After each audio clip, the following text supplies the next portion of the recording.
Right, welcome to another video on Pidini, doing stuff and filming it. Now, today, whilst I was attempting to make a rather delicious bacon sandwich, or at least it was planned to be, I had a bit of a major problem, a major electrical problem in the house, and it involved this thing. It's all fixed now, we're all sorted, but I thought I'd make a quick video. We'll have a look at what happened, you know, what went wrong, and what was done about it, and how you can tackle this sort of thing in the future.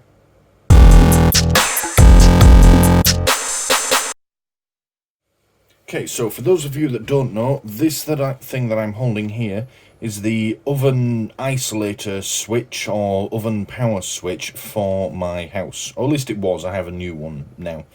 Now these are relatively common, although some people may not have seen one before. The house I grew up in didn't have anything like this in it. The oven just plugged into the wall. I think one of my student houses had it, the other did not. And this is actually where I'm living now, is the first house since then that I've lived in that's got one of these. And yeah, as the name suggests, it isolates the power to your oven. The oven is probably the most powerful, or it uses the most power of anything you have in your house, by far and away. To the point where most modern ovens and modern house wiring will have a separate circuit just to power the oven, and it will have one of these isolator switches in it. Now, they're normally rated for obviously 240 volts or 250 volts, and then they're normally rated for 50 amps of current going through them, these things, and the wiring that goes into the back of them is appropriately rated too. To give that some context, there's an extension lead here. So this is, just one of my cassette reels, and you see it's rated for 10 amps. I have another one that's rated for 15. That's about as high as you can go with most household electrical appliances, and so that will do pretty much anything you want it to with ease, that sort of thing. This is rated for 5 times that. That's just an example of the amount of current that's going through these things. So let's get into what happened. Before I do that, I thought I would just quickly point out, you may see me at some point through the video reach for one of these. Well, actually I'm going to drink it out of the glass, but yeah, now this is it's called, I'm going to mull the pronunciation here, Chernigivsky, or Chernigivsky, not sure. See, it's there. It's a Ukrainian lager. It says most loved beer, but it is a lager, and I can tell by the taste of it. It's available most places, I can see. I first saw this available from Costco in Stevenage, but I saw Asda the other day had a crate of it on sale as well. It's made in Ukraine, and as it says right there, all the profits go to Ukrainian relief. It's quite distinctive. It comes in a 10-pack, a box, and it has those really distinctive blue and yellow Ukrainian colours. It's actually really quite nice to drink. I'm not always a big lager person, but this is actually really quite nice. And I don't expect that, you know, buying a case of this is in any way going to solve all the problems. But, you know, if you're looking for, you know, a nice drink, you can also do a little bit on the side. So yeah, give it a try. Right, so into what actually happened here. Pour me drink. So I've been out today. I've been filming a load of footage for another video that I'm working on, which will probably get released sometime after this, because I've filmed quite a lot for it. It's quite a big project. And I've come back and I've relaxed a bit. I had the dog with me, and you know, she was relaxing with me. And got a bit peckish around about 5 o'clock, and decided to go and make myself a sandwich. Now, I was planning on making myself a nice bacon sandwich. We've got a nice big bag of, you know, we bought a kilo of bacon the other day from Costco, because we do our monthly trip there, and I fancied myself a nice bacon sandwich. So anyway, I go up to the oven. It's a combined oven hob. It's all electric here, so we don't have gas to this house. And I noticed the clock isn't set on the oven anymore. I thought, oh, okay, we must have had a power cut. Didn't think anything of it. These things happen. Out here in the country, they happen more than you would think as well. And they normally only last a few minutes, and we don't think of it. And I noticed the little light on this wasn't on either. Again, didn't think anything of it. Thought, nah, okay. I suppose that I never turned this off. That light's probably just burnt out. Whatever, the oven's still working because the little clock is flashing at me. So, I turn the hob on and start getting the pan out, and I can hear this fizzing sound. What on earth? And that's the only way to describe what I was hearing, was a sort of fizzing type sound. But we're not talking fizzing like a drink or fizzing like you're cooking something. It is a fizzing sound, but it somehow sounds just that bit more sinister. So I turn the hob back off and sound goes away. I turn off the music, turn off the everything I can in the kitchen.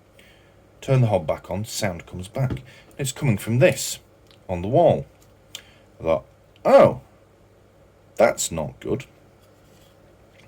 So we do a bit of investigating, and I thought, right, okay, there's clearly some sort of problem behind this. These carry a lot of current behind them. This needs to be looked at. And I hadn't noticed there's a little crack here in it. I don't know if that was there before. This is one of those things, it's sat in the corner of the kitchen, and I never looked at it. I never turn it off. It just sits there, and I just leave it, you know. There's never been a fault with the oven, so why would I ever touch this thing?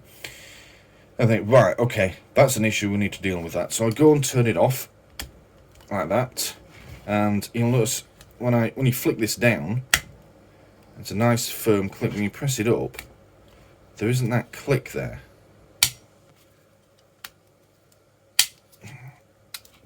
It sort of crunches upwards. And as I flick it up, I'll show you on this camera here, I notice this. Now that's not dirt or grease, that's the plastic has burnt, and this crack is probably not a coincidence either. I'm thinking, oh, that's really not good.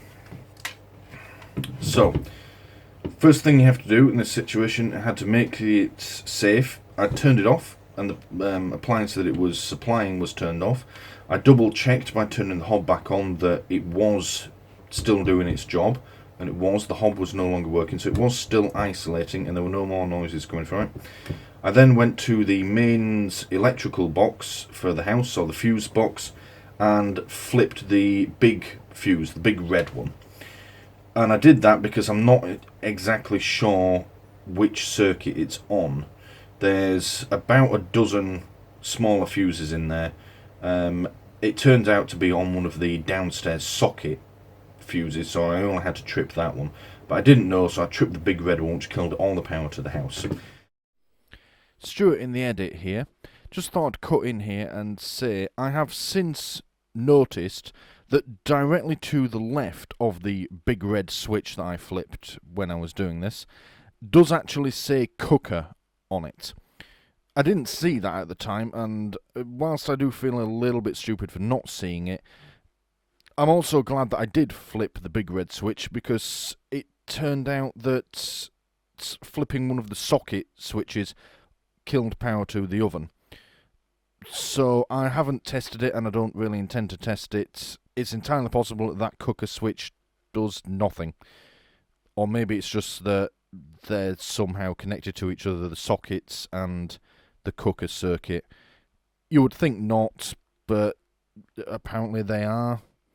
Either way, I'm glad I just went straight for the big red one. When in doubt, go for the big red one, just turn off all the power. Don't even bother faffing around trying to work out which one it is. If you don't know, just go for the big red one. Can't hurt.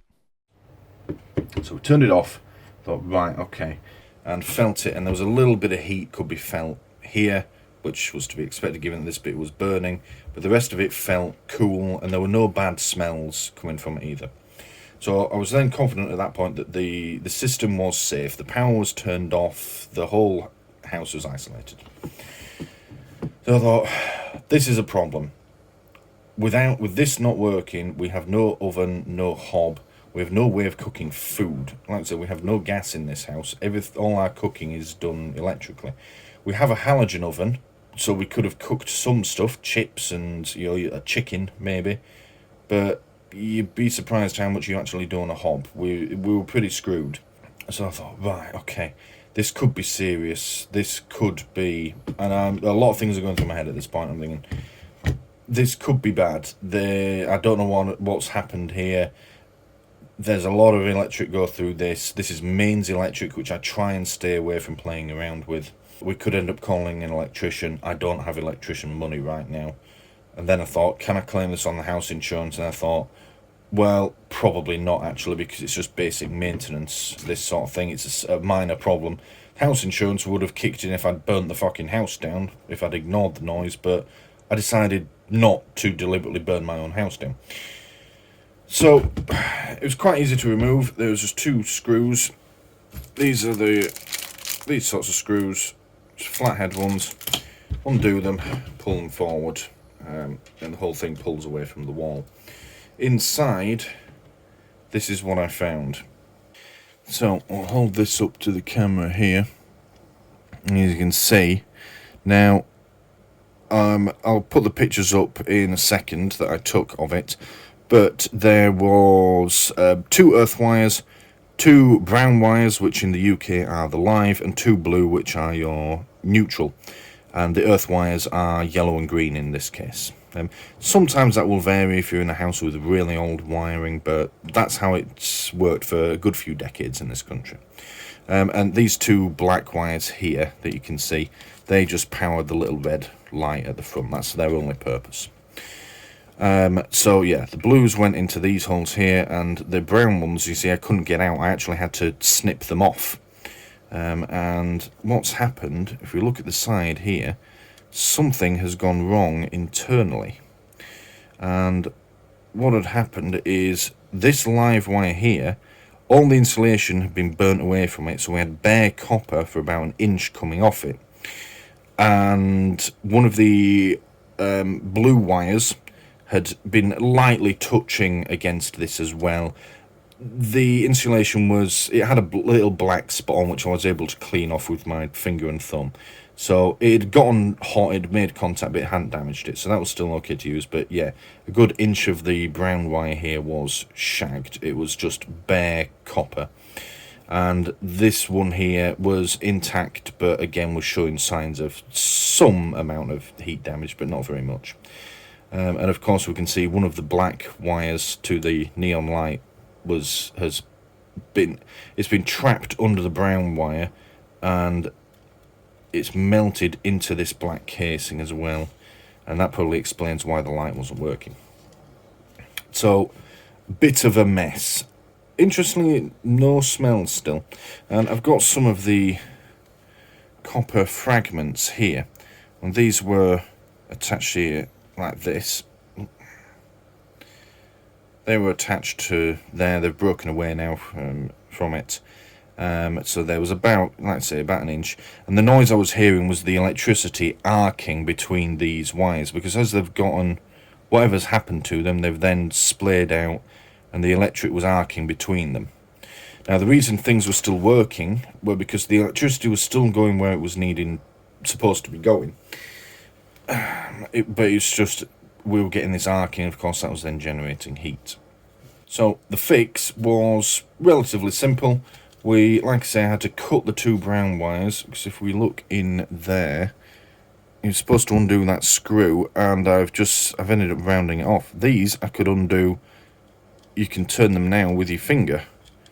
I just undid them really easily with a screwdriver, but that one and that one, they are seized in tight. This must have had a lot of heat running through it to do that. But yeah, anyway, so we snipped those 2, undid the rest, and pulled it away. We've gone down to Screwfix in Mildenhall. I've basically walked up to the counter and said, can I have another one of these, preferably the non-combustible type? And the guy sort of gave me a grin, bashed away on his computer, and he came back with another model. Same size and shape plating, different switch. It doesn't matter. The thing sits in the corner and hardly ever gets touched. Congrats to Screwfix for being there when I needed them. I turned up half an hour before they closed, and they had the thing that I needed, because like I said, would have been screwed without this. I'm working tomorrow, so I wouldn't be able to fix it tomorrow or the day after. It'd have been at least another 2 days of not being able to cook food in the house. So yeah, congrats to Screwfix. That's what we had. So yeah, came back, wired it up. It was slightly different, but it's well labelled, and it was quite simple and straightforward to wire it up. Put it back in, tentatively turned the electricity back on. Everything seemed okay. Turned the new switch on. Everything seemed okay. No funny noises. Turned the hob on. Fine. Turned all the oven, turned all the hobs on, turned it right up. Really gave it the beans. Absolutely fine. Fixed. So I'm satisfied that there was nothing wrong with the wiring. The fault is in this component, and yeah, I'm happy to carry on now as normal. So yeah, we've fixed it. Quite proud that I was able to fix it so quickly. I mean, at first I was dreading having to call in an electrician if it turned out to be a major thing that I found when I took this apart, which would then take more time. Or I wouldn't be able to get one of these very easily. A lot of things were going through my head thinking we might be fucked here for at least a short time. But no, went there, got it, and I think in total, from first discovering the fault to it being fixed and having everything working again, probably about an hour to 2 hours. I wasn't really timing myself, but it was done quite quickly. The reason I kept this was, well, because Screwfix gave it back to me. They probably didn't want to throw it in their bin. It's got these 4 screws on it here. We may as well take this apart. I mean, it's going in the bin anyway, but I want to take it apart and I want to try and see, if we can, what's happened inside it that's caused this. So yeah, let's have a look, shall we? And one final thing before we do that, I almost forgot to mention the safety side of it. Now, obviously, this was not good. This was what some professionals might call a thermal incident. There wasn't any flames or smoke, but things have gotten a little burnt out here and there. Now, do I think this could have turned into something more serious if I hadn't noticed the noise, or, well, I wouldn't have ignored it, but if somebody else had ignored it, or it otherwise gone unnoticed? Yes, I believe it could have turned into something more serious. Is that more serious thing a fire? I'd say unlikely. I think what would likely have happened is this would have continued arcing and heating up and whatever was happening to it. Eventually, this wire would have melted away completely, or all this stuff melting down would have caused a short circuit, and then that would have then tripped the fuse in the fuse box and would have lost electricity on that circuit, or maybe to the whole house. To be honest, I'm glad that didn't happen, because whilst that's a perfectly safe thing to happen, yeah, I'd never have thought to check this. I'd have been checking literally everything else in the house before checking this thing. So yeah, I'm glad we didn't get to the short circuit stage, because that would have been a pain in the ass. Yeah, I mean, a fire, I think there would have been a foul smell and smoke. A fire, no, I don't think so. I think the other safety systems that are in all UK houses nowadays would have kicked in, i.e. the fuse box would have tripped to prevent that. That's exactly what it's there for. The only reason it hadn't done so far is because there was no short circuit. There was arcing on this bare copper, but the electricity was still going where it was supposed to go. And like I say, the switch was still working. I was able to turn it off and isolate the oven as it was supposed to do. So yeah, that's why it was still going. So yeah, could it have been more serious? Yes. Dangerous? Not really. I think unlikely. Not impossible, but unlikely. Right, I've left my screwdriver set downstairs like a fucking idiot, so I'm going to have a couple of swigs of me delicious Ukrainian lager. I'll go and fetch it, and then we're going to take it apart, and I'll stop rambling on so much.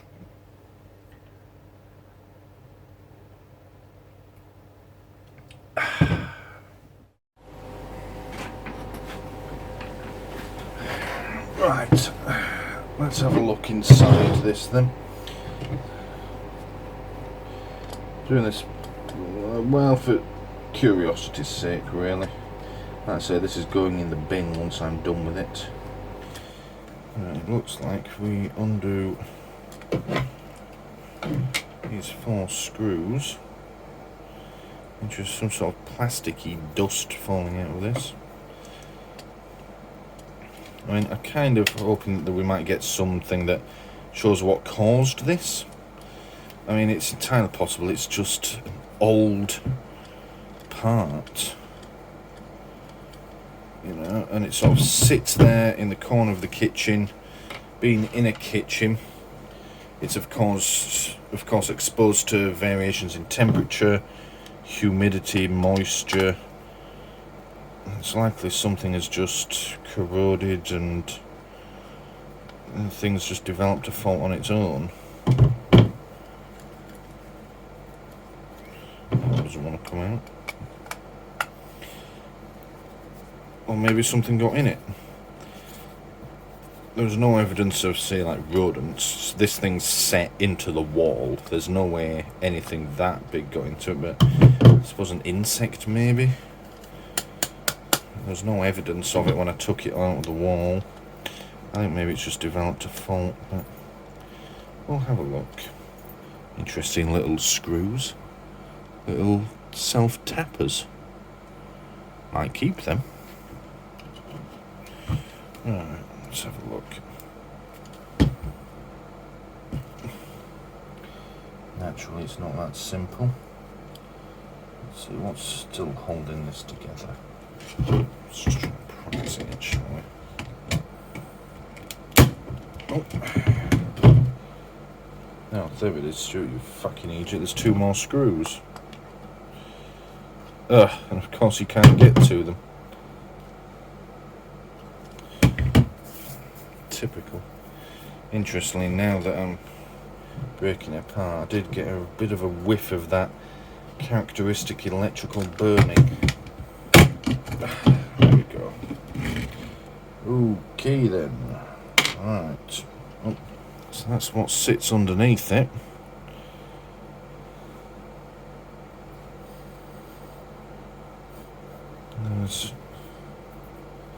I think maybe it's moisture. There's bits of it there.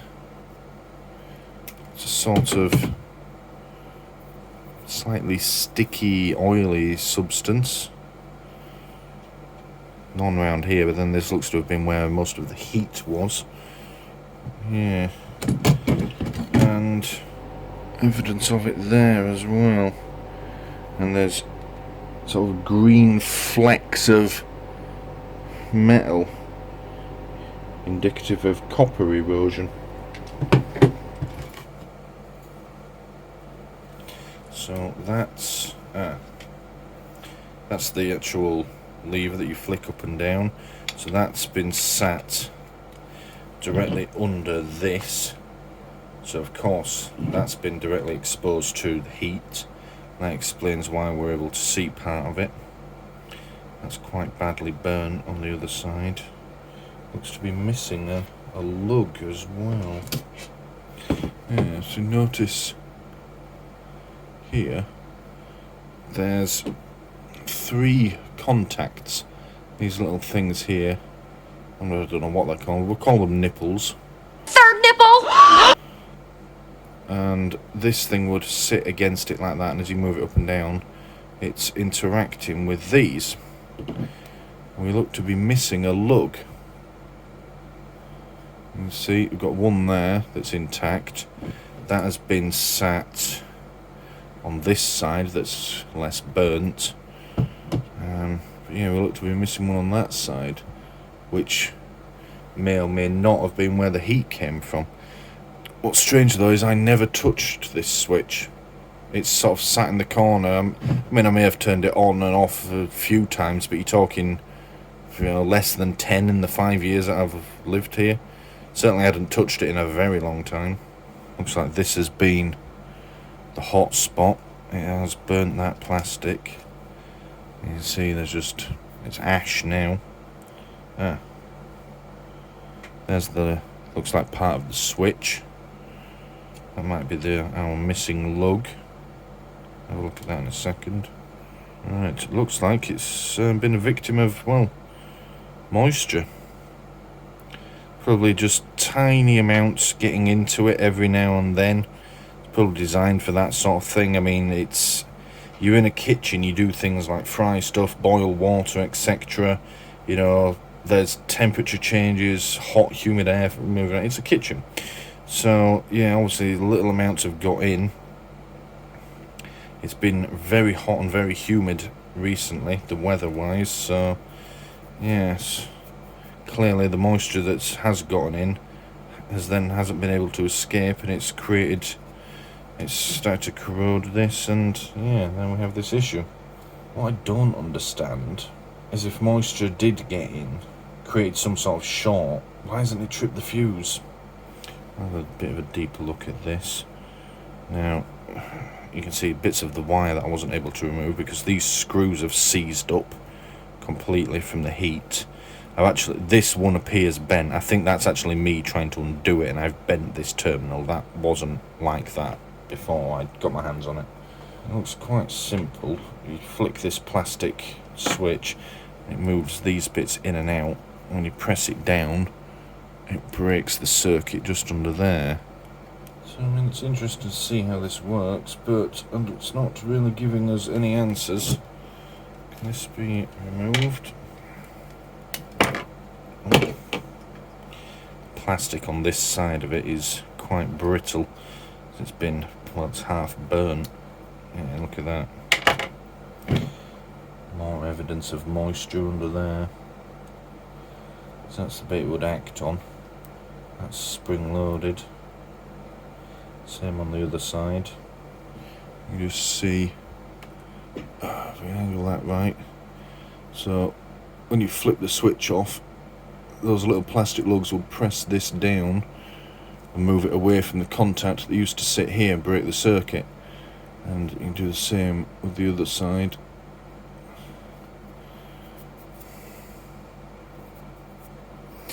Interestingly, whatever this stuff that's in here, it has a slightly sticky feeling to it. Maybe just be that it's mixed with some chemicals from the plastic, because plastic releases a lot of chemicals when it burns.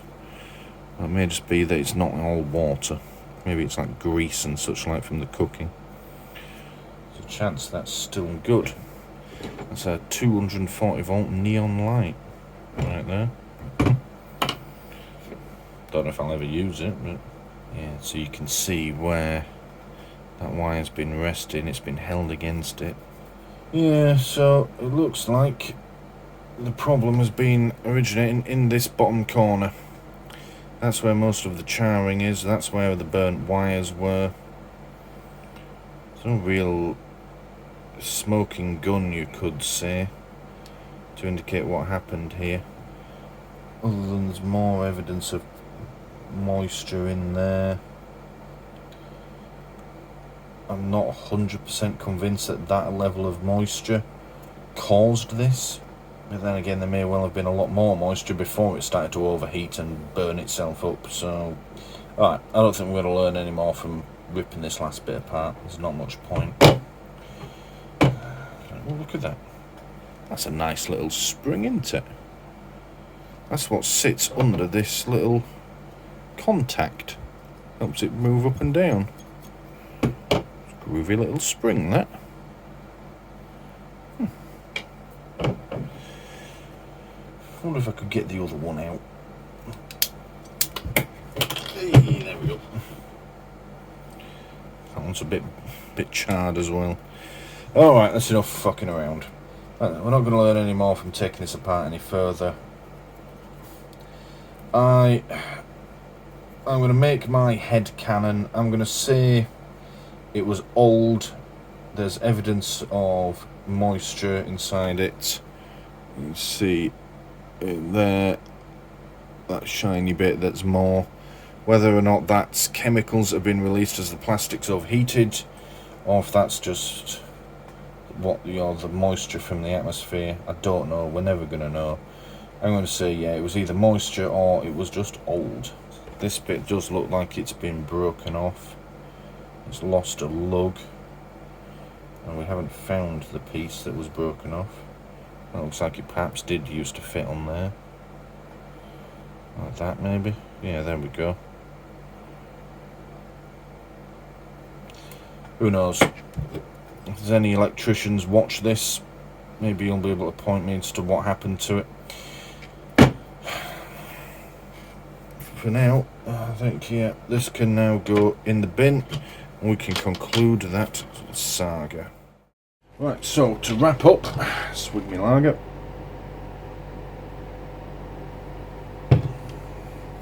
Short thing is, had a problem and fixed it, but let's just be what went on. So something had happened, we may never know exactly what. This piece of electrical equipment had developed a fault.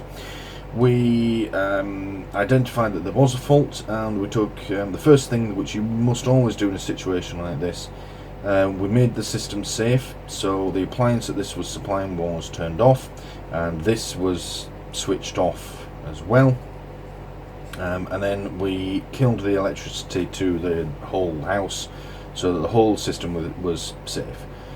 It's very difficult for electrical appliances and components to be dangerous if there is no electricity, because they're then no longer electrical appliances. Really, if you think about it, they're just stuff. So yeah, we made it safe, and then we investigated. Staying within my skill level, I was well aware that depending on what I found when I removed this plate, I may well end up having to call in an electrician. We were fortunate in that once I got it apart, it was actually wired not that differently from an ordinary light switch. You had your brown and blue wires, positive and negative, or live and neutral, and you had your green and yellow wires for earth. Fairly standard household wiring. If you can wire a plug, then you could have figured this out. Well, I identified the problem, and then the fix was within my skill level as well. We were able to get the component, fit it, repair the wiring that had been damaged as well, and then we carried out a progressive test. Start by turning the electricity back on, and then turning the switch back on, and then turning on the appliance, working forward from there, paying attention along the way for signs of any further problems, until we were satisfied that the repair was complete, until it was done, everything was back in working order. Over the next few days, I will keep an eye on this as and when I'm using the hob. I'm leaving the isolator switch, the new one at least, turned off for now, and we'll turn it on when I'm using the cooker, and then we'll turn it off again afterwards, and we'll pay attention, see if there's any signs of any further problems with the new one, just in case it wasn't. But although we don't know what caused it, I would say 99.9% it was a faulty switch, and we've replaced that part now. We will, for the next few days, we'll err on the side of caution. Now, I'm aware I've probably gone on for a long time at this point, and I'm probably going to have a lot that I need to cut out in the edit. This was supposed to be a short video, but it's me. So yeah, but we'll call that a day. This can all go in the bin now. We've made a nice mess of my little studio table here, and we can all get on with our lives. And I can get on with some cooking. Never did get my bacon sandwich either. Never mind. Thank you for watching.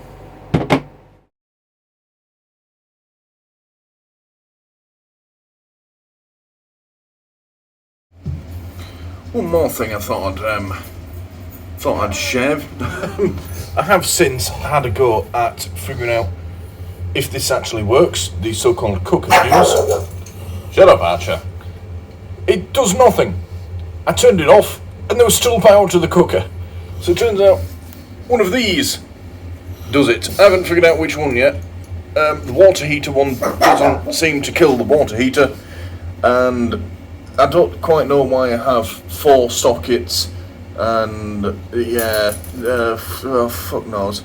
Whoever the fuck labelled this and wired this house up was a fucking idiot. So yeah, I'm quite glad I went for that, because if I'd seen that, I'd have turned it off, then gone sticking my hands in 50 amps worth of electricity. It's less than ideal. That could have resulted in, yes, less than ideal situation. So yeah, I think in future I'm going to ignore all of this lot. I'm just going to use the big fucking red one, because I know that one works. Fucking house.